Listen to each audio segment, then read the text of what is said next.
paistab, et väga mulik mitte mingil. Austa, respekt. Oma põhimõtetele tuleb kindlasti jääda. Putukad söövad raised. Värivad pead. Ja ütleme nii, et... Ma ei tea, kellegi kätte.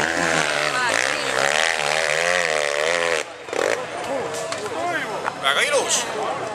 Mulgid muidugi lootsid ehk lõhub midagi ära. Aga ei ole midagi, aplaus, see oli väike mulk.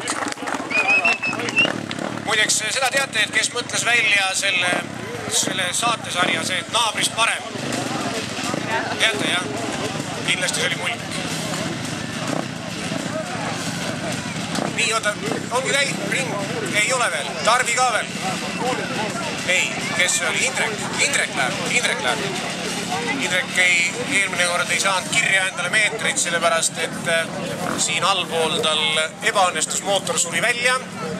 Kuid ma usun, et nüüd on see viga parandatud ja saab kirjaga rohkem meetreid.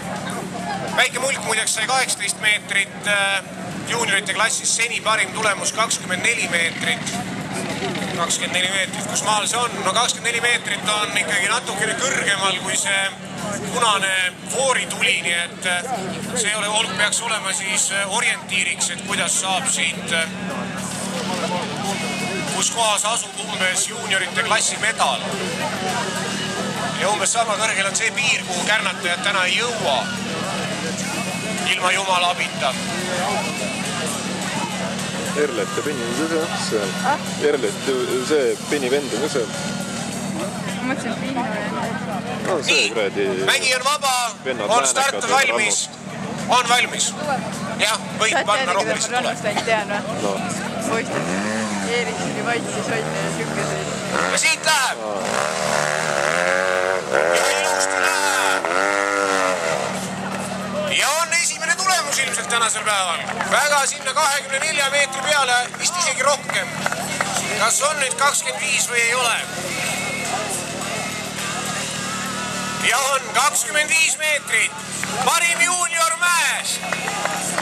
No lähevad need asjad ikka väga kõrgeks. Ja kärnatajate näod lähevad vorniks. Lootsid, et eks need ka vähe lootsid, ehk kukuvad juunioritena varem või midagi või ei. Siis kurat, talvikärnataja ei nori nende kallal või midagi. Ärge lootke. Teete talv otsa trenni. Ja teete endal veel rohkem järgmine aasta läbi. Pole hullu midagi. Aga starti tuuakse